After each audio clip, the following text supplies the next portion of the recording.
Magandang umaga po sa inyong lahat. At nandito po tayo ngayon sa Aman, isa po sa mga history.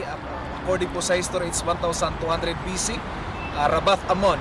Ito po yung lugar talaga na capital po na kung saan ginapi po ni King David itong lugar na ito. At sila po yung nananalo. And this time po ay pag-uusapan po natin about po sa worry. Meron po tayong mga worry sa buhay natin. In Book of Matthew chapter 6, ito po yung sinabi niya. Sa verse 25 po, kaya't sinabi ko sa inyo, huwag kayong mabagabag tungkol sa pagkain at inumin na kailangan ninyo upang mabuhay, o tungkol sa damit na kailangan ng iyong katawan. Hindi ba't ang buhay ay higit na mahalaga kaysa pagkain at ang katawan kaysa pananamit? Masdan ninyo ang mga ibon.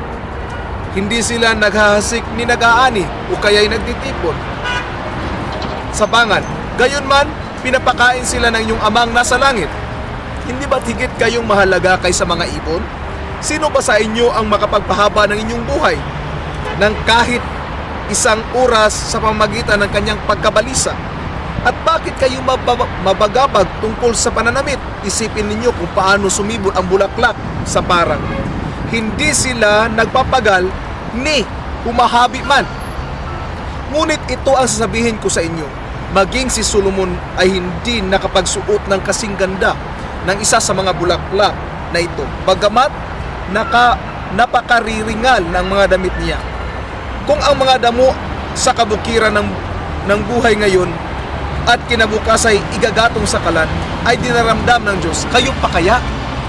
Kay liit ng pananalig ninyo sa Kanya, kaya't huwag kayong mabalisa tungkol sa inyong kakainin, iinumin, o dadamit, o daramtin, sapagkat ang mga bagay na ito ang kinahumilingan ng mga taong wala pang pananalig sa Diyos.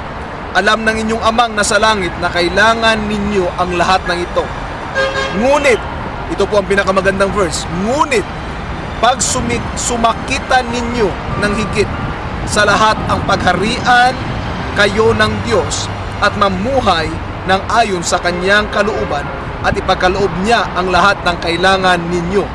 Kaya huwag ninyong ikabahala ang para sa araw na bukas, sakap na ninyong harapin kapag ito'y dumating na.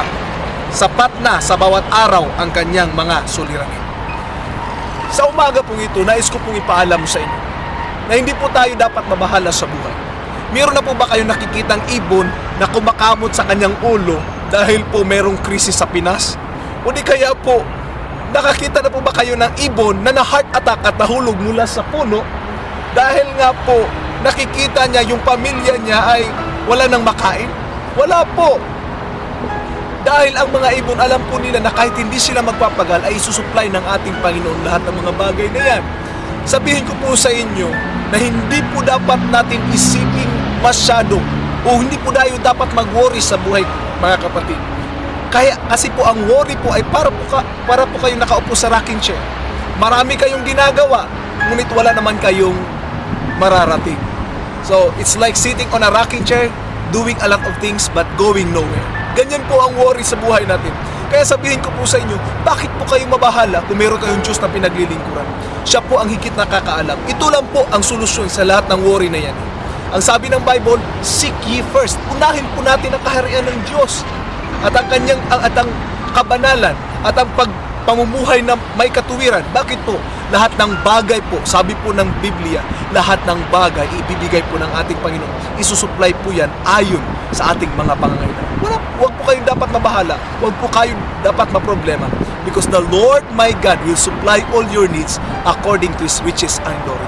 Maaaring magsara man ang Bangko Sentral ng Pilipinas, subalit sabahin ko po sa inyo na ang ating bangko ng ating Panginoon ay kailan po ay hindi po magsasara. Maraming salamat po at pagpalain po kayo ng ating Panginoon. Do not worry, live happy. God bless po. In Jesus' name.